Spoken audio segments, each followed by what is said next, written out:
안녕하세요. 사연다방입니다. 오늘 들려드릴 이야기는 정말 많은 분들의 눈시울을 적셨고 댓글로 공감해 주셨던 지하철 1호선 사연입니다. 이 사연에 아쉬웠던 부분들에 대한 소중한 의견을 담아 고민 끝에 사연을 더 깊이 있게 각색하고 제작 방식을 완전히 바꾼 리메이크 영상을 준비했습니다. 특히 현장의 감동을 그대로 전달해드리고 싶어서 제가 직접 사연의 배경인 충남 아산의 지하철역과 새벽 들판을 찾아가 드론으로 그 풍경들을 정성껏 담아왔습니다. 지금 보시는 영상들이 바로 그 기록들입니다. 홀로 견디는 외로움이 어떻게 서로를 살리는 온기가 되었는지 그 깊어진 감동을 지금 바로 들려드리겠습니다. 새벽 5시 35분. 아직 하늘이 채 밝지도 않은 그 시간에 저는 지하철 플랫폼 끝에서 첫 열차를 기다리고 있었습니다. 차가운 공기가 옷깃을 파고들었고 먼 터널 안쪽에서 희미한 불빛이 천천히 다가오고 있었어요. 그때 제 옆에 그 남자가 앉았습니다. 낡았지만 단정하게 빗어넘긴 흰 머리카락. 오래 신었지만 정성껏 닦아놓은 구두. 그 사람이 낮고 조용한 목소리로 말했어요. 저는 선생님과 어울릴 사람이 아닙니다. 그 순간 제 가슴이 철렁 내려앉았습니다. 우리가 무슨 대단한 사이도 아니었어요. 고작 지하철 안에서 몇 번 눈인사를 나눈 사이였는데 왜 이 말 한마디가 이렇게 오래도록 가슴에 걸리는 건지 모르겠었습니다. 저는 67세 김선숙이에요. 남편이 세상을 떠난 지 어느새 3년이 지났습니다. 그리고 지금부터 제가 어떻게 이 새벽 첫 차를 타게 됐는지, 그 낡은 지하철 안에서 무슨 일이 있었는지 여러분께 솔직하게 고백하려 해요. 그때는 정말 몰랐습니다. 이 새벽 첫 차 한 번이 제 인생을 이렇게까지 바꿔놓을 줄은요. 혼자라는 것이 이토록 자유로울 수 있다는 것도, 그리고 누군가와 함께라는 것이 이토록 따뜻할 수 있다는 것도 미처 알지 못했어요. 여러분이 저라면 어떤 선택을 하셨을까요? 사연을 끝까지 들어주시고 여러분의 소중한 경험을 댓글로 나눠주세요. 이번 영상을 시청하시기 전에 구독과 좋아요 부탁드립니다. 남편이 떠난 건 3년 전 봄이었어요. 벚꽃이 막 피어나기 시작하던 그 무렵이었습니다. 오랫동안 병을 앓던 사람이었으니 갑작스러운 이별은 아니었어요. 그래도 막상 그 순간이 찾아오자 저는 아무것도 할 수가 없었습니다. 그냥 남편의 손을 꼭 쥐고 앉아만 있었어요. 평생 따뜻했던 그 손이 조금씩 차가워지는 걸 느끼면서요. 주변 사람들은 하나같이 말했어요. 시간이 약이라고요. 슬픔도 결국엔 희미해질 거라고, 상처도 언젠간 아물 거라고 했습니다. 하지만 저한테 시간이란 건 약이 아니었어요. 그냥 텅 빈 날들이 하나씩 쌓여가는 것뿐이었습니다. 아침에 눈을 떠도 옆에 아무도 없었어요.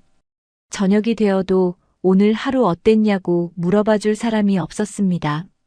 라디오를 켜도 TV를 틀어도 집안은 이상하리만치 조용했어요. 그 고요함이 저는 제일 견디기 힘들었습니다. 사람이 없는 집은 소리만 없는 게 아니라 온기도 함께 빠져나가 버리는 것 같았거든요. 밥을 차려서 혼자 먹고 그릇을 정리하고 또 다음 날이 되면 밥을 차려서 혼자 먹고 그 반복이었습니다. 어느 순간부터는 제가 기계처럼 움직이고 있다는 느낌이 들었어요. 아무도 저를 필요로 하지 않고 저도 누군가를 필요로 하지 않는 그런 삶 말이에요. 이게 노후라는 건가 싶었습니다. 그저 죽음을 기다리며 하루하루를 버티는 시간이 노후라는 건가, 혼자 그런 생각을 했어요. 밤이 되면 더 겁이 났습니다. 어둠이 내려앉으면 집이 더 크게 느껴졌고, 침대가 더 넓어 보였고, 이불은 더 차갑게 느껴졌어요. 남편이 누워있던 자리는 3년이 지나도록 여전히 비어 있었습니다. 저는 그 빈자리를 멍하니 바라보다가 한참이 지나서야 겨우 눈을 감았어요. 새벽이 오면 꿈을 꾸곤 했습니다. 꿈에서는 남편이 제 옆에 있었어요. 우리는 아무렇지 않게 함께 있었습니다. 하지만 눈을 뜨는 순간 모든 게 사라졌어요. 꿈이 현실이고 현실이 꿈처럼 느껴지는 그런 아침들이 계속되었습니다. 낮이 되면 창밖을 봤어요. 거리를 지나가는 사람들을요. 젊은 엄마들이 아이 손을 잡고 걸어가고 친구들끼리 웃으며 걷는 할머니들도 보였습니다. 모두가 누군가와 함께였어요. 그 모습이 부럽기도 했고 또 슬프기도 했습니다. 나도 저렇게 누군가의 손을 잡고 걷던 사람이었는데 싶은 마음이 들었거든요. 딸은 시집가서 멀리 살았어요. 가끔 전화를 하고 명절 때나 한 번씩 들렀습니다. 아들은 더 멀리 있었고요. 바쁜 거겠지. 그렇게 생각하려 해도 섭섭한 마음이 드는 건 어쩔 수가 없었어요. 그렇다고 다 큰 자식들을 붙잡을 수도 없는 노릇이었습니다. 그렇게 저는 조금씩 더 깊은 외로움 속으로 가라앉고 있었어요. 어느 날부터는 그게 슬프다는 생각조차 들지 않았습니다. 그냥 그런 거라고, 이게 내 인생이라고 체념처럼 받아들이고 있었어요. 거울을 봐도 낯선 얼굴이 저를 바라보고 있었습니다. 언제부터 이렇게 창백해졌나 싶었어요. 가슴이 철렁했습니다. 이대로 계속 살다가 어떻게 되는 걸까? 그런 두려움이 스멀스멀 올라오던 그때 동생 선미가 찾아왔습니다. 선미는 손수 만든 반찬 몇 가지를 들고 왔어요. 현관문이 열리는 순간 선미의 얼굴을 보자마자 가슴이 철렁 내려앉았습니다. 눈빛에 걱정이 가득했거든요. 저를 보더니 조용히 한숨을 내쉬었어요. 아무 말도 하지 않았는데 그 짧은 한숨 속에 정말 많은 것들이 담겨 있었습니다. 언니를 걱정하는 마음, 안타까운 마음, 어떻게 도와줘야 할지 몰라 답답한 그런 마음들 말이에요. 선미는 반찬통을 냉장고에 넣으면서도 자꾸 제 눈치를 봤어요. 집안을 둘러보는 눈길이 느껴졌습니다. 먼지가 쌓인 선반, 시들어가는 화분, 며칠째 그대로인 설거지거리. 제 마음이 그대로 집안에 옮겨온 것 같았어요. 선미는 아무 말 없이 소매를 걷어붙이고 하나씩 치우기 시작했습니다. 설거지를 하고 화분에 물을 주고 먼지를 닦았어요. 저는 그 모습을 멍하니 바라봤습니다. 미안했어요. 이런 모습을 동생한테 들켜버린 게요. 차를 한 잔 끓여내오더니 선미가 제 옆에 앉았습니다. 따뜻한 차 향기가 집안에 조용히 번졌어요. 그 냄새를 맡는데 갑자기 눈물이 차오르는 거였습니다. 이런 따뜻한 냄새를 잊고 살았구나 싶어서요. 우리는 말없이 차를 마셨어요. 그 조용한 시간이 오히려 편했습니다. 선미는 다 알고 있었던 것 같았거든요. 내가 얼마나 힘들었는지, 얼마나 외로웠는지를요. 한참 후에 선미가 입을 열었어요. 언니, 이렇게 살면 안 돼. 사람은 물에라도 한 번씩 담가야 산다고. 묘한 말이었습니다. 처음엔 그게 무슨 뜻인지 몰랐어요. 그런데 선미의 눈을 보니까 알 것 같았습니다. 집에만 있으면 안 된다는 거였어요. 어디든 나가야 한다는 거였지요. 선미가 온양온천을 제안했습니다. 지하철 1호선만 타면 2시간도 안 걸린다고 했어요. 바람 쐬기에 딱 좋은 거리라고, 온천에 몸을 담그면 마음도 같이 풀린다고 했습니다. 거기다 시장에서 맛있는 것도 먹을 수 있다고, 선미 친구들도 자주 간다고 했어요. 저는 손사래를 쳤습니다. 내가 무슨 여행이냐고요. 그럴 기운도 없고 그럴 생각도 없다고 했어요. 사실 집 밖을 나간다는 것 자체가 두려웠습니다. 사람들을 마주하는 것도 무서웠고 남편 없이 혼자 어딘가를 간다는 게 상상이 안 됐어요. 그래도 선미는 포기하지 않았습니다. 온양온천이 얼마나 좋은지, 온천물이 얼마나 따뜻한지, 거기 가면 기분이 얼마나 달라지는지 자꾸만 이야기했어요. 그러다가 한마디를 덧붙였습니다. 언니, 이렇게 집에만 있으면 몸이 더 안 좋아져. 나가서 바람도 좀 쐬고 사람들도 봐야 해. 그 말에 가슴이 뜨끔했어요. 선미가 틀린 말을 하는 게 아니었거든요. 이대로 계속 있다가는 정말 아무것도 남지 않을 것 같다는 생각이 들었습니다. 이건 선미가 주는 선물이구나 싶었어요. 내 외로움을 누구보다 잘 아는 사람이 내미는 따뜻한 손 같은 것이요. 결국 저는 고개를 끄덕였어요. 며칠 후 선미와 나란히 새벽 첫 차를 탔습니다. 아직 별이 남아있는 시간이었어요. 지하철역으로 걸어가는 내내 새벽 공기가 차갑게 뺨을 스쳤습니다. 그 차가움이 오히려 저를 깨워주는 것 같았어요. 아, 내가 살아있구나 싶었습니다. 온천에서 따뜻한 물에 몸을 담갔을 때 그동안 굳어있던 어깨가 조금씩 풀리는 게 느껴졌어요. 탕 안에서 할머니들이 웃고 이야기하는 소리가 들려왔습니다. 오랜만에 듣는 사람들의 온기였어요. 저도 모르게 웃음이 나왔습니다. 남편이 떠난 후로 처음으로 진심으로 웃은 것 같았어요. 선미가 그걸 보더니 눈이 촉촉해졌습니다. 언니, 웃는 거 오래간만이네. 그 한마디에 저도 눈물이 차올랐어요. 하지만 참았습니다. 이 순간만큼은 슬프면 안 될 것 같았거든요. 서울로 돌아오는 지하철 안에서 선미에게 고맙다고 했어요. 선미는 고개를 저으며 말했습니다. 언니, 이제 혼자서도 가끔 나와봐요. 어디든 좋으니까 밖으로 나와야 해. 그 말이 오래도록 가슴에 남았습니다. 그날 이후 저는 속으로 결심했어요. 다음엔 혼자서도 가보겠다고요. 선미와 다녀온 뒤로 며칠이 지났어요. 집안이 다시 답답하게 느껴지기 시작했습니다. 창문을 열어도 공기가 탁한 것 같았어요. 온천의 따뜻한 물이 자꾸 생각났거든요. 시장의 냄새도, 칼국수 국물의 온기도, 탕 안에서 들려오던 할머니들의 웃음소리도 자꾸 머릿속에 떠올랐습니다. 어느 아침 저는 조용히 일어나 옷을 챙겨 입었어요. 혼자 가보자고 결심했습니다. 선미 없이도 갈 수 있을 거라고 스스로에게 말했어요. 새벽 5시였습니다. 밖은 아직 어두웠고 거리는 고요했어요. 걸으면서 심장이 두근거렸습니다. 정말 혼자 갈 수 있을까? 길을 잃으면 어쩌나 그런 걱정들이 머릿속을 맴돌았어요. 그래도 발은 계속 앞으로 나아갔습니다. 지하철역에 내려갔을 때 저는 놀랐어요.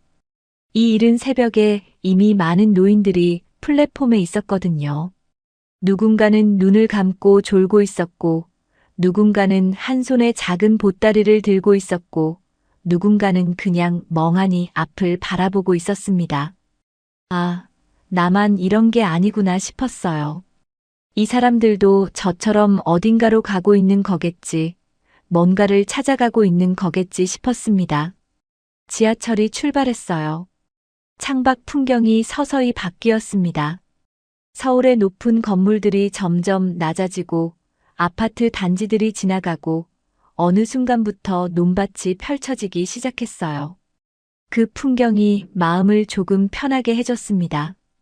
온양온천역에 내렸을 때 뭔가 묘한 기분이 들었어요. 아무도 나를 모르는 곳, 아무도 나를 기다리지 않는 곳. 그런데 그게 이상하게 자유롭게 느껴졌습니다. 여기서만큼은 나도 그냥 한 사람일 수 있겠구나 싶었어요. 선미 없이 혼자 여기까지 왔다는 것 자체가 뿌듯했습니다. 온천탕 안에 들어가 자리를 잡고 앉았어요. 따뜻한 물이 온몸을 감싸 안았습니다. 탕 안에는 여러 할머니들이 나란히 앉아 이야기를 나누고 있었어요. 손주 자랑, 자식 이야기, 몸이 여기저기 아프다는 이야기. 저는 끼어들지 않고 그냥 들었습니다. 그것만으로도 충분히 좋았어요. 그때 한 할머니가 말했습니다. 나도 남편 죽고 나서 한동안 집에만 있었어요. 그러다 어느 날 미쳐버릴 것 같아서 그냥 나왔지 뭐요. 그 말이 가슴에 꽂혔어요. 나만 그런 게 아니었구나. 남편을 잃고 혼자가 되고 집안에 갇혀 있다가 도저히 안 되겠어서 나온 사람이 나 말고도 있었구나. 그 사실이 이상하게도 위로가 됐습니다. 온천을 나와 시장을 한 바퀴 돌았어요. 마늘 냄새, 생선 냄새, 각종 반찬들의 냄새가 뒤섞여 코끝을 찔렀습니다. 이게 살아있다는 거구나 싶었어요. 칼국수 집에 혼자 들어가 자리를 잡았습니다. 칼국수가 나왔을 때 국물 한 숟갈을 떠서 입에 넣었어요. 따뜻했습니다. 부드러웠어요. 온몸이 녹아내리는 것 같았습니다. 저도 모르게 혼잣말이 나왔어요. 맛있다. 아무도 듣지 못한 그 말. 하지만 괜찮았습니다. 혼자라도 괜찮았어요. 그 칼국수 한 그릇이 저를 다시 살아있게 만들어줬습니다. 그날 이후 온양 온천행은 저만의 일상이 됐어요. 매주 2번 새벽 5시 35분 첫 차를 탔습니다. 이제는 선미의 손을 빌리지 않아도 됐어요. 내 2발로 걷고 내 의지로 움직이는 그 기분이 좋았습니다. 온양행이 일상이 되고 나서부터 주변이 조금씩 눈에 들어오기 시작했어요. 매주 2번씩 같은 시간에 같은 길을 오가다 보니 자연스럽게 낯익은 얼굴들이 생겼습니다. 지하철에서도 온천에서도 시장에서도요. 말을 나누지는 않았지만 눈이 마주치면 고개를 끄덕이거나 옅은 미소를 보내는 그런 사이가 됐어요. 말 없이도 서로의 처지를 알고 있는 것 같은 느낌이었습니다. 그러던 어느 날부터 한 사람이 유독 눈에 띄기 시작했어요. 플랫폼 같은 자리에 늘 같은 시간에 앉아 있는 남자였습니다. 70세 안팎으로 보였어요. 세월이 깊이 새겨진 얼굴이었고 눈가에 피곤함이 묻어 있었습니다. 그 남자는 항상 눈을 감고 있었어요. 잠을 자는 건지 그냥 생각에 잠긴 건지 알 수가 없었습니다. 말도 없었고 움직임도 거의 없었어요. 그냥 그 자리에 있었습니다. 마치 그 자리가 처음부터 자기 것이었던 것처럼요. 신기한 건 그 자리에는 아무도 먼저 앉지 않는다는 거였어요. 그 남자가 나타날 때까지는요. 마치 모두가 약속이라도 한 것처럼요. 자꾸 그 남자에게 눈이 갔습니다. 왜 저렇게 혼자일까? 무슨 생각을 하고 있을까? 어디서 뭘 하던 사람일까? 그런 생각들이 계속 들었어요. 어느 날 용기를 내서 좀 더 자세히 봤습니다. 옷은 낡았지만 깔끔하게 정돈되어 있었어요. 구두도 정성껏 닦여 있었고 머리카락도 단정히 빗어져 있었습니다. 가난하지만 품위를 놓지 않으려는 사람이라는 게 느껴졌어요. 그 모습이 어쩐지 마음에 걸렸습니다. 도대체 어떤 사연을 가진 사람일까 싶었거든요. 온양 온천역에서 내릴 때면 그 남자도 함께 내렸어요. 저는 뒤에서 그 남자의 뒷모습을 봤습니다. 천천히 걷는 걸음, 살짝 구부정한 등, 한 손에 든 작은 가방. 어딘가 쓸쓸해 보였어요. 온천을 나올 때면 가끔 마주쳤습니다. 눈이 마주치면 그 남자는 가볍게 고개를 끄덕였고 저도 그렇게 했어요. 말은 없었지만 뭔가 통하는 것 같은 느낌이 들었습니다. 우리는 같은 무언가를 찾아 여기 오고 있다는 그런 느낌 말이에요. 돌아가는 지하철 안에서도 종종 같은 칸에 탔습니다. 가까운 자리에 앉은 날이면 저는 슬쩍 그 남자를 봤어요. 고개를 숙이고 눈을 감은 채 앉아 있었습니다. 그 모습을 보면서 저는 생각했어요. 말을 걸어보고 싶다고요. 그런데 용기가 나지 않았어요. 이 침묵을 깨뜨리는 게 맞는 건지 몰라서요. 그렇게 며칠이 더 지났습니다. 그리고 어느 날 운명처럼 그 기회가 찾아왔어요. 그날은 뭔가 달랐어요.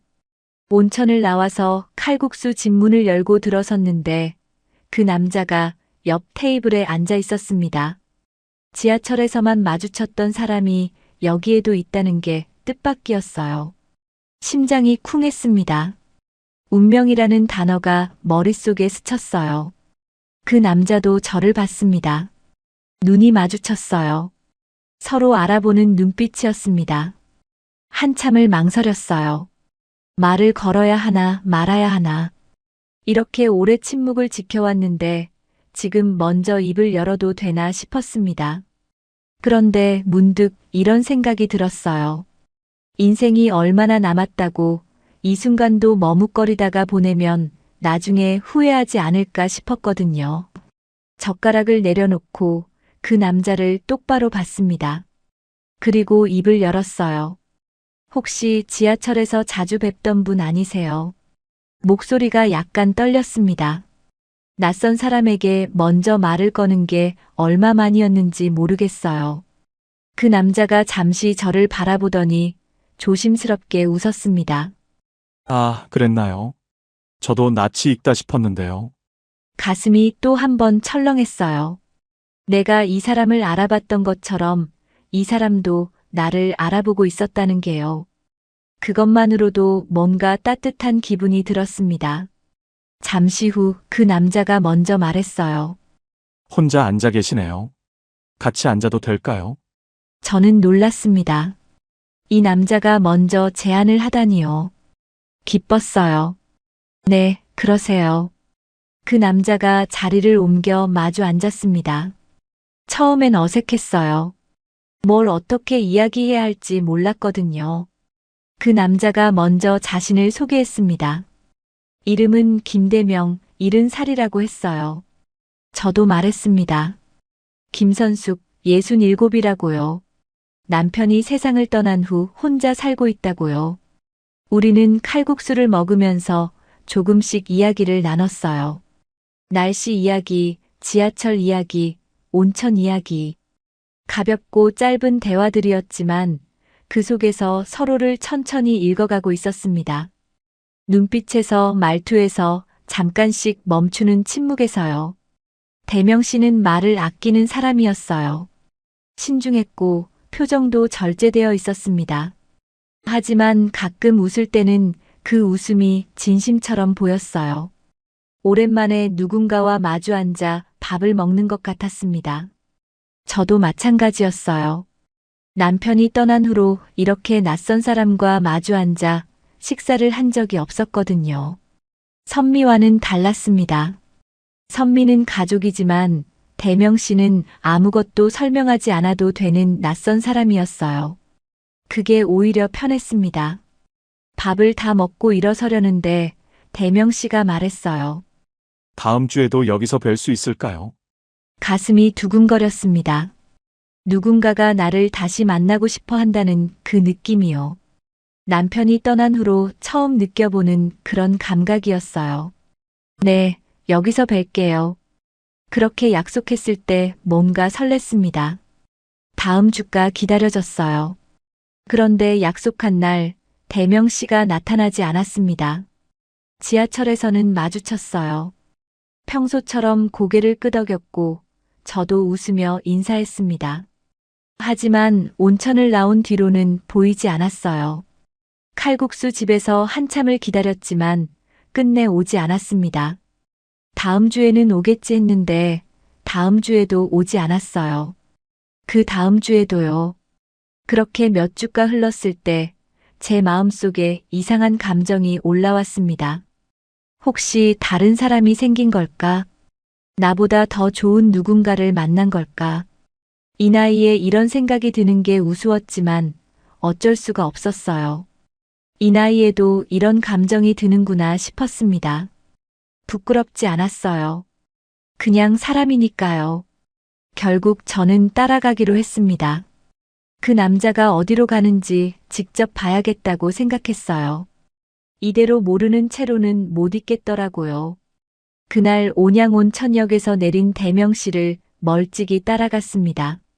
다른 사람들 틈에 섞여서요. 심장이 철렁거렸어요. 뭔가 해서는 안 될 일을 하고 있다는 느낌이 들었지만 발을 멈출 수가 없었습니다. 대명 씨는 온천 방향으로 가지 않았어요. 시장 쪽도 아니었습니다. 골목을 돌고 다리를 건너고 또 골목을 돌았어요. 한참을 걸어서야 어느 건물 앞에 멈춰 섰습니다. 그 앞에 긴 줄이 서 있었어요. 고개를 숙인 노인들이었습니다. 남자도 있고 여자도 있었어요. 모두 같은 표정이었어요. 무언가를 기다리는 눈빛이었는데 그 눈빛 속에 체념과 수치심과 절박함이 뒤섞여 있었습니다. 마치 생존을 위해 줄을 선 사람들처럼요. 그 줄 안에 대명 씨가 서 있었습니다. 건물 입구 간판이 보였어요.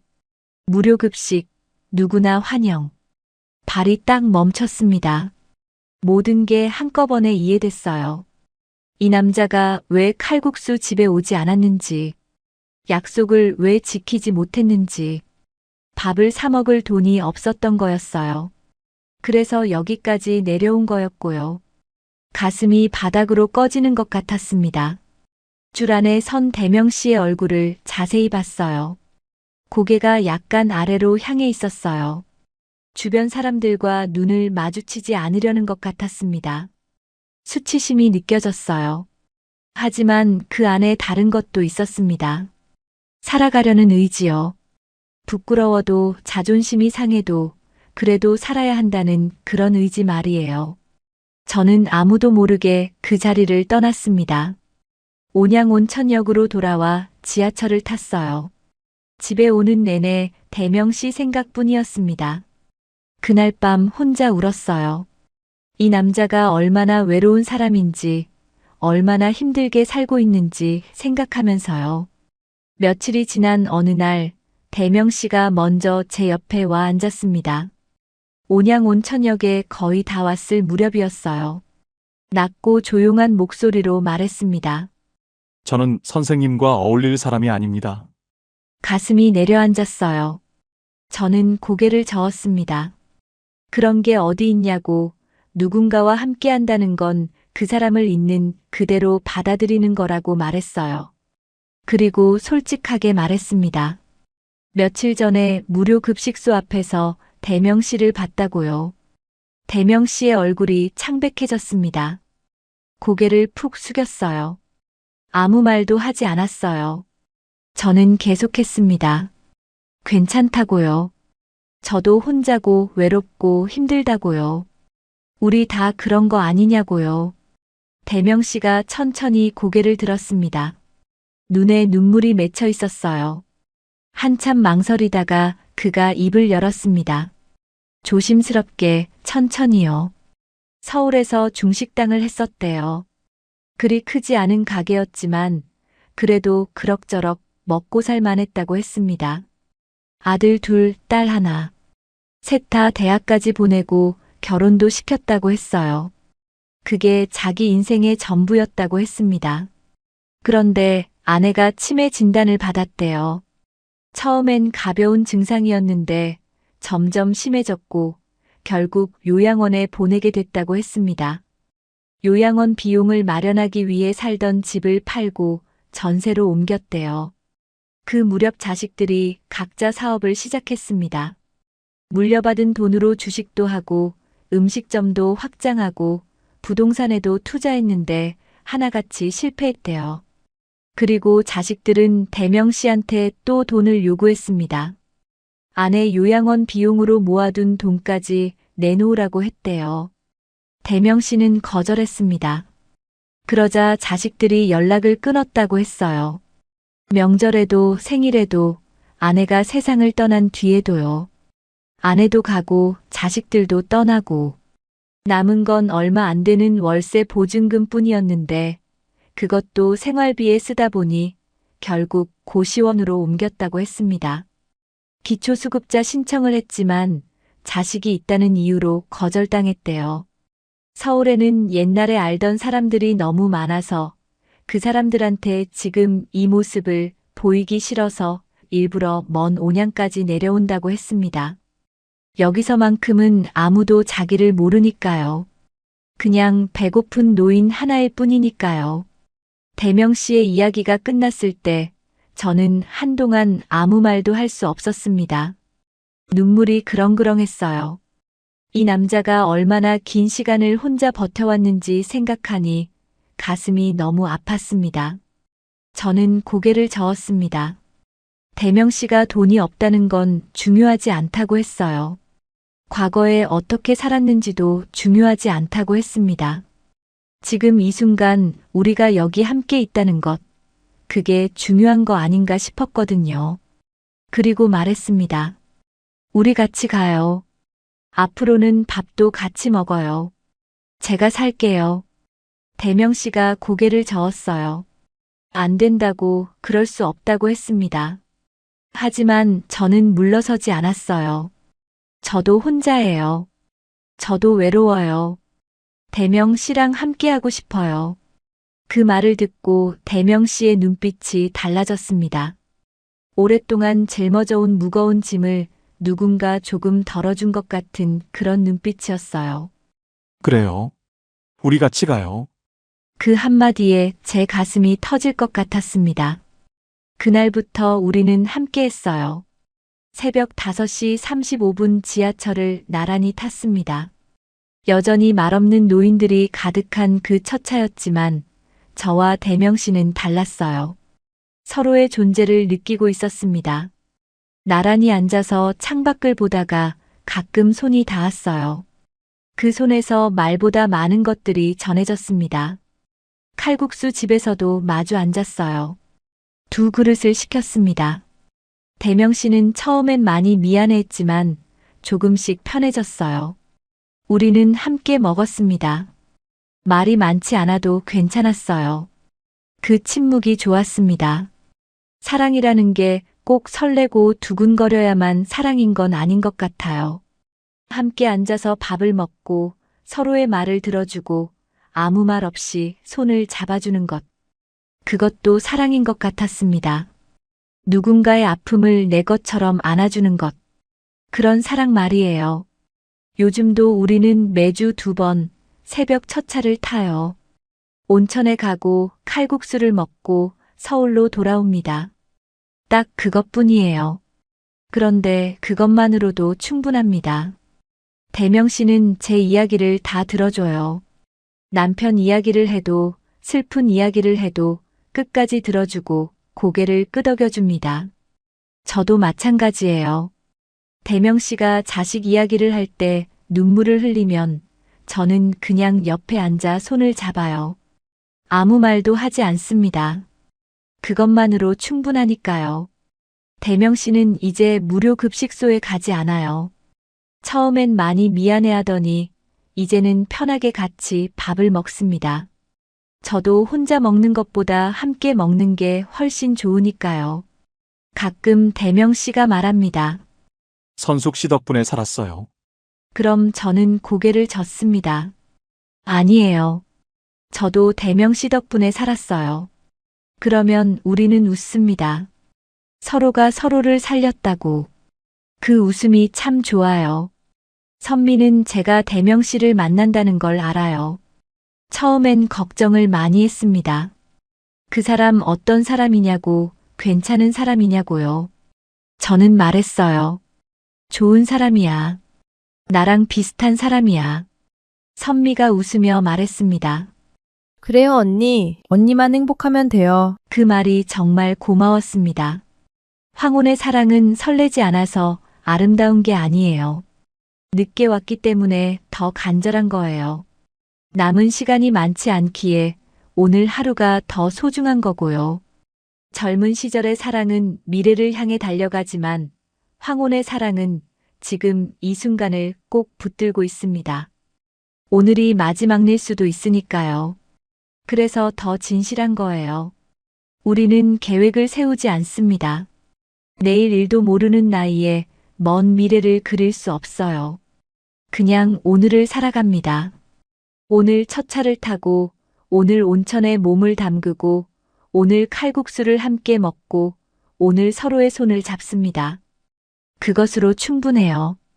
혹시 여러분도 저처럼 혼자라고 느끼신다면 용기를 내보세요.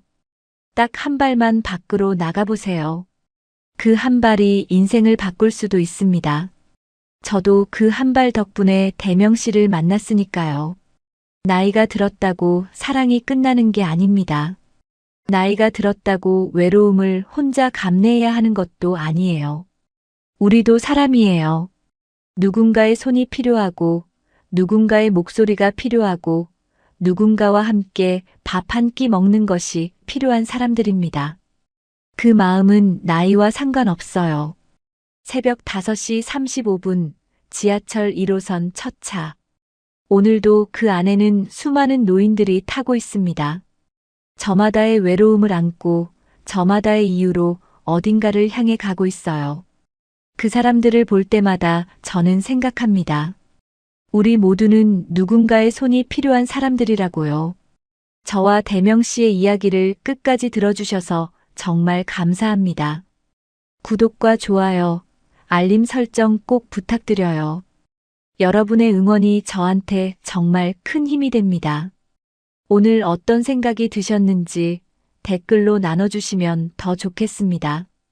감사합니다.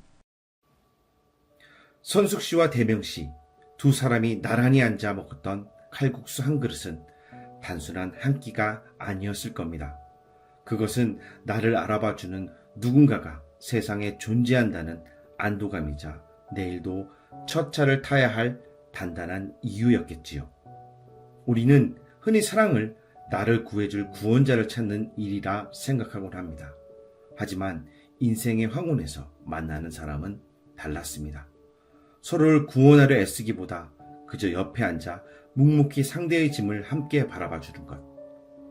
사랑은 상대를 구하는 것이 아니라 그저 곁에서 함께 견디는 것이라는 선숙 씨의 깨달음이 오늘따라 유독 시린 가슴을 파고듭니다. 나이가 들었다고 해서 외로움이 무뎌지는 사람은 없습니다. 다만 그 외로움을 함께 나눌 손길이 조금 더 간절해질 뿐이죠. 혹시 지금 이 영상을 보시는 여러분들 중에도 홀로 새벽을 견디고 계신 분이 있다면 부디 잊지 마세요. 여러분의 이야기가 누구에게도 큰 힘이 될 수 있습니다. 여러분의 소중한 생각과 경험을 댓글로 들려주세요. 사연다방은 내일도 여러분의 따뜻한 마음을 적셔줄 새로운 이야기로 다시 찾아오겠습니다. 시청해주셔서 진심으로 감사합니다.